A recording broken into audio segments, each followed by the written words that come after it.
What's that? What's that? That's the sound of no applause. Thank God. Finally, I did it. I have to thank Catherine Trill on Twitter for that, who thoughtfully tweeted me saying, "Take the applause off your jingle," and I did it. Finally, it's a good feeling. Very good feeling indeed.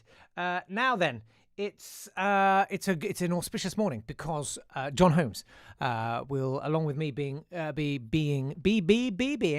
controversial for coins. It's the hot new trend in broadcasting that we've identified. We want a piece of that action, and we'll be doing that directly. Also, we need to talk about what we're going to do a musical about. I've got a couple of ideas, but I welcome your thoughts. You can, of course, WhatsApp. Whoops, there it is. You can WhatsApp Jake Yapp on 07862 032 654. Very exciting, but I'm just going to jump straight in because this is where the real money is in broadcasting nowadays. If you want to make some cash, you need to be controversial. Britain Awake with Jon Holmes. Good morning, Jon. Good morning. You're listening to Britain Awake, Britain's controversial for coins radio station, cashing in on, as you say, the trend for something. I don't know what it. Yeah. Paid racism. Yeah. I've as you know, I've joined that throng. I've seen where I've followed the money trail, sniffed the money with my white nose and my white British nose, and I'm following it, and I've already cut up several footballers' knees on off air this morning with scissors, and we'll be continuing to do that as the programme goes on. But thank you for opting in to Britain Awake Radio, the most awake radio station in Britain. Awake but not woke, John. And you're very welcome. What? Woke? Britain awoke. Exactly. Yeah. I woke long ago to the fact that wokeism rhymes with jism, and there's a reason for that. John, a lot of people very happy to have you here. Finally, speaking truth to power, to white power. And Rick says hi, good morning, and we've had a lot of interest. Barney says good morning. Should we jump straight into the calls and that? Yeah, let's take some calls. You call Britain Awake Radio on the number. Yeah, here it is. Controversial for coins. WhatsApp Jon Holmes now on 07862 032 654. That's the one. Okay, our first That's call. my actual number, and you said you wouldn't give it out. Sorry. But okay. Well, listen, mate. You're just a bloke, right? That's what you always say. Yep. Just a bloke. I'm accessible. Unlike these people in their media ivory towers made of ivory. But very much ivory and footballers' bones. Finally. All right, this one's from Gary Krill. Hi, this is for John on Britain Awake. I'm ringing about the government's rules that could change and see us all back in lockdown. It's just like Rob Brydon's impression of Ronnie Corbett. We've seen this all too many times before. Way back in 1971, the Harmony Beat group, The Fortunes, got the whole situation right when they said, freedom come, freedom go. Tell me yes, and then she tells me no. Right. Freedom never stay long. Freedom moving along. Now, the sooner they open the nightclubs back, I can stop screaming into the void that is currently my life and get back to picking up middle-aged divorcees. Thanks.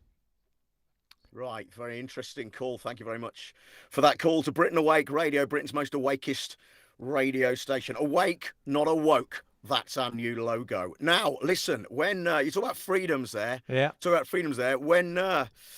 remember when someone said, I don't want your freedom. Do you remember that? I don't want to play around, they said. And then look what happened there, right? They ended up trying to get a nosh in a public toilet off an undercover policeman. So think on that, frankly. I can't stop thinking about it, John. That's the thing. Where that leads to. So bear in mind, when people talk about freedom, that is the eventual end of that road. So just bear that in mind. I mean, I literally can't stop thinking of it. Every time I blink, I can see it going in. Yeah. Well, it's the policeman's helmet that did it for me, if I'm honest with you. Yeah. I'll tell you what, mate, we're doing this for coins, and there you go. You got a coin for that one, mate. Well done. Yeah. All right. Let's take another call on Britain Awake Radio. Yeah, let's take this one from Stephen Thieven. Trying to... here he is. All right. Just calling for Britain Awake. Just in regards to all this COVID malarkey or fake COVID or whatever you want to call it. I just found all this talk of mutations and trying to evade such thing. I mean, personally, I've always been a big fan of the X-Men, and my understanding is mutations are a good thing, and it's actually against all that is appropriate and right on to be against mutations. I believe that's kind of one of the tenets of the entire X-Men mythos. So personally, I welcome mutation, and I hope I get some sort of laser vision. I'll be interested to hear what you think on the subject. Toodaloo. Yeah. Well, I'll tell you what I think on the subject. Thank you for calling Britain Awake, Britain's most awakest, not wokest radio station. And during the answer to this call, by the way, I'm going to play with my my beard like James O'Brien at his most sanctimonious. That's a good idea, mate. Now, you see, the thing about your mutations, thank you. The thing about your mutations is You got to think of the chimera, haven't you? You got to think of the chimera. Now, what did a chimera have? It was a lion with the head of a goat protruding from its back, and it had a snake tail. It had a tail with the face of a serpent on it, didn't it? The chimera, and it was always, as a mutation, the last to be picked up in a pet shop. So you've got to also think about that. When you're saying mutations are good, they're not. They're I don't know, actually, John. I might have to take issue with you on that a little bit, partly because you seem to have frozen. Look, everything's a mutation, though, isn't it, John? A giraffe is a dog that stuck its head out the car window at the wrong time. So, in all honesty, mate, I feel like abolishing the coronavirus, it's a little bit like stamping on a puppy, isn't it? Something to think about. yeah. Sorry, the signal. My signal. Listen, I'm going to give ourselves a couple of coins for that one. But I want you to think about now. According to Greek myth, right? Who killed the chimera? I can't remember. But it doesn't matter. Okay. I think it was Bellerophon or someone Right. killed it. And the point, what I'm saying is, right, the point is... What are you saying, mate? Right, the chimera, as a mutation, first appeared in the Etruscan civilization. Tell me about it. In the 4th century. Don't have to and there tell were me, paintings mate. on the wall of the Indian virus, and I'm calling it that, and the Chinese virus, and I am calling it that, along with a crude depiction of Matt Hancock, which many archaeologists say is a depiction of a cock and bull. It's a not. mnemonic. It's a mnemonic. It's a rebus, isn't it, Matt Hancock? It's a rebus. Like the detective, exactly. And those detecting the rebus would find it looks like a picture of a cock and balls, but it's actually Matt Hancock. As a mutate, the point is mutations, right? Be they X-Men, any kind of virus, or foreigners, are bad. And that's what I'm saying. 2 for that. Thanks very much. Before we go to our last call, John Martins tweeted at Not Today Pod. He says, well, I've mostly been having a bad eye today, so in case I forget in the morning, I'll leave this here. They're testing e-scooters in London. Yep. How's that going to work? They're not allowed on the footpath, and they're singularly unsuitable to be on our manky roads. John, where do you stand on cyclists on pavements, scooters on pavements? I would stand on their heads. I would stand on the head of any cyclist, be them on a pavement, be them on a road, be them on a bike. Yeah. I would stand on their faces until they could, possibly their ankles, so they cannot pedal. They are the scourge. They are the scourge. Is this guy? Am I? You're right curting controversy there, and you could probably be arrested for a hate crime for saying that on the air, mate. Do you care? Call in. Do you care? Britain Awake Radio. We're not scared to cut up cyclists. There you go. That's another one. I say, hold up a cyclist and a pair of scissors and get rid of these peddling, riding, peddlers, saddle sniffing perverts. Very good. Let's go to the lines for one last time. Squeeze one more in. Rosemary Kildugg has got in touch. Oh, hello. Are you well? It's Rosemary Kildagger here from Canterbury in Kent. And I'll tell you what gets my goat. And that is, there's so many Spanish strawberries. Whatever happened to the English strawberries? Where are all the English strawberries? The proper English strawberries? That's what I want to know. Well, it's not the same, is it, a Spanish strawberry, John? No, because of the way they're treated, right? The Spanish, right? Dirty, right? And what they do is they kill the strawberries, don't they? Yeah. Put the money in. Yeah. Good. They put the money in the more money for that because it was xenophobic and possibly right. Thank you. Yeah, definitely. Well done, mate. Controversial for coins on the radio.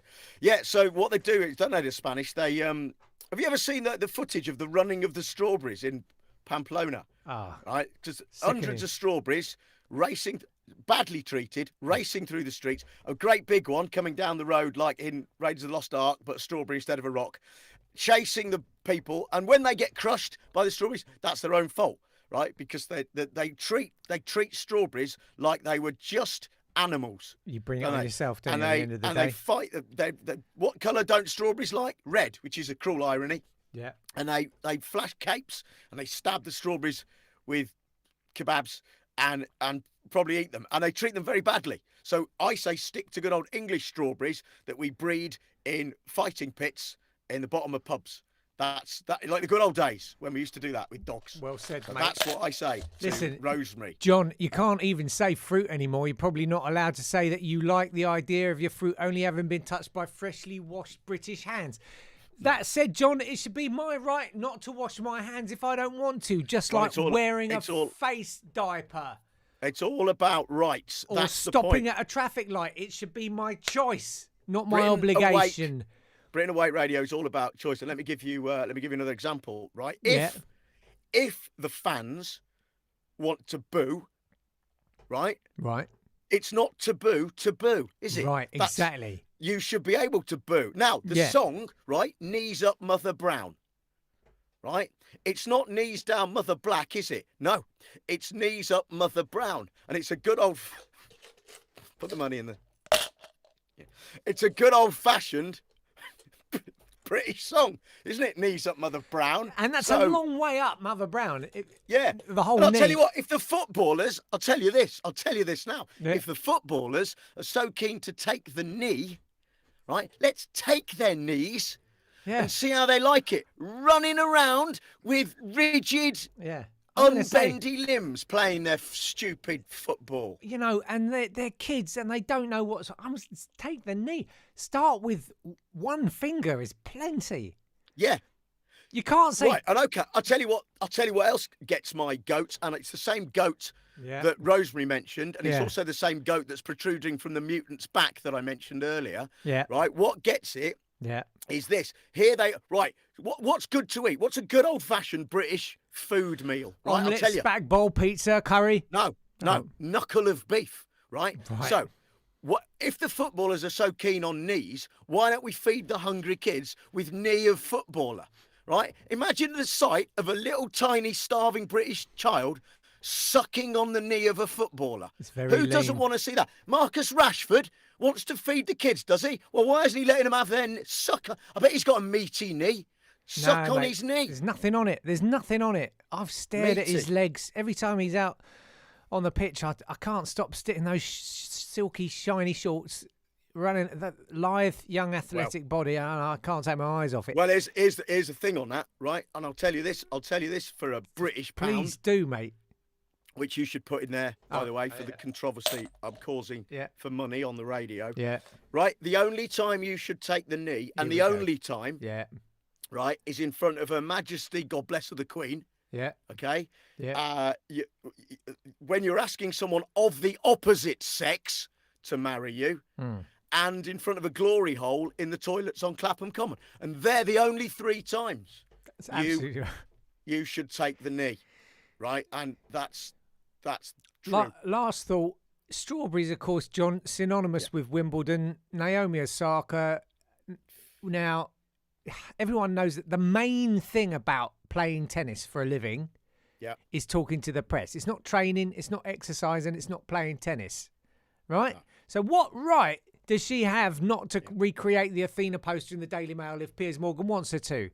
Right, well, I say here at Britain Awake, we've already started a campaign to get her to scratch her bare ass, right, in front of a net. And I don't even know who a net is. I think she's one of the commentators, right? But, you know, she's probably a fruity type as well. So she'd like to see a bottom.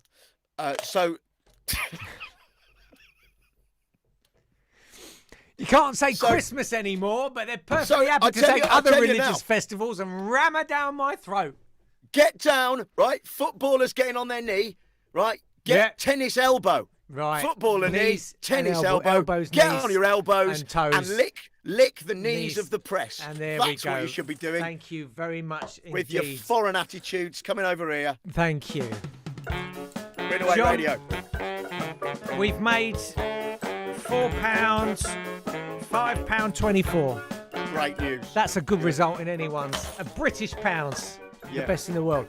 Damn right. Thank you, John. We'll be controversial for coins at some point soon in the future, I have no doubt. Unless someone actually does flag this up as inappropriate. Bye-bye. Yeah, bye now. Britain Awake Radio. Well, Julie says 70s staple. That was for tea in my day, the knee. Martin says, as a kid, if I cried, Mum would give me a patella to suck. Never did me no harm. Well said.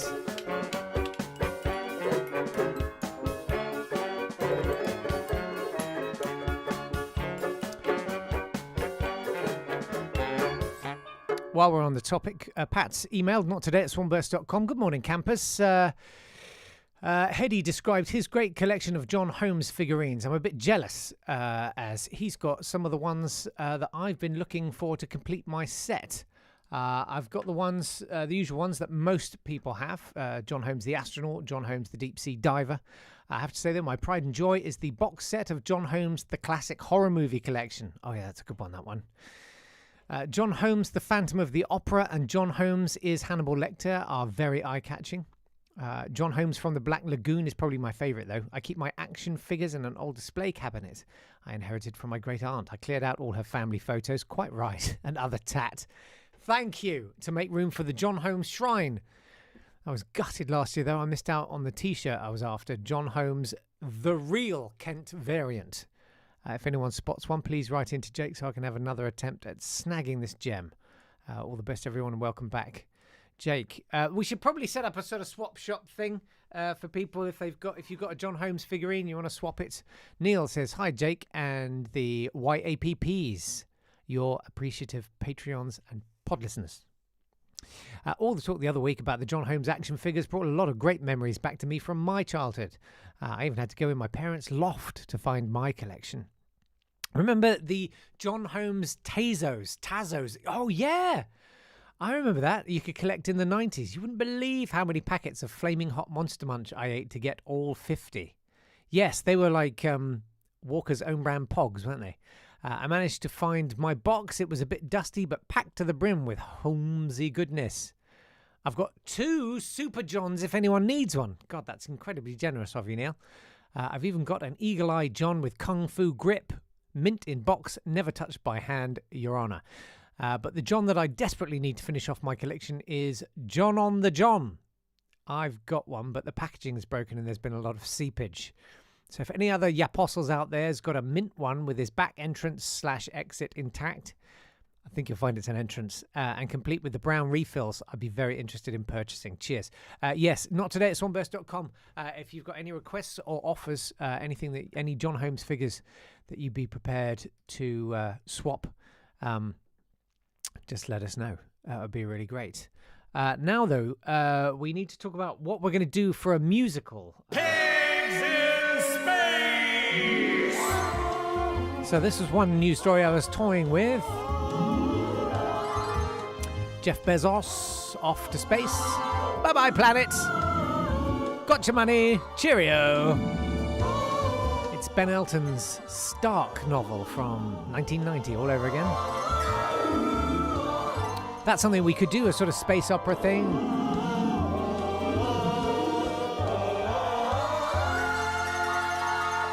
Don't know what you think about that. The other option is The Royal Baby, of course. And I was thinking maybe going on from yesterday's Mick Wright talk when he was talking about Andrew Marr's insane fan fiction, speculating on what Diana would be like now if she had of lived. Not mawkish, nothing dark about a guy literally turning a profit off a dead woman's death. Maybe we could do a sort of fan fiction. We could do a biopic musical of Lilliput Diazepam the third, telling her life story going forward into the future. Don't know. What do you think about that one? Is that a good idea? I welcome your thoughts. I mean, that said, I kind of need to lock this down today because I don't want to be running into trouble the way I did the last time I attempted to do a musical in 2 days. I will deliver it on Thursday. I think I'm still gonna aim to do that so that we can have Davey on Friday. Otherwise, I feel like there's a strong risk of Friday feeling a little anticlimactic. And Davey's just so right for a Friday, isn't he? So, what do you think? We definitely need to choose one of those two. So, we'll have a think. Martin says, I used to have the John Sherlock Holmes, but I chucked it out as it had no knees. Well, I don't need him. And Pablo had the Jon Holmes Dream House, but no figures. Oh, that's always sad. You see them in charity shops a lot, don't you? Seems like consensus is for billionaires in space. Jeff Bezos. Pablo wants that. Rick wants that. Martin wants that. Julie wants that. Okay. Let's do Jeff Bezos in space then. I wonder if I can find a theremin. I think Davey's got a theremin. You can't not have a theremin, can you? Let's have a theremin. Fine. That's what we'll do. It's decided.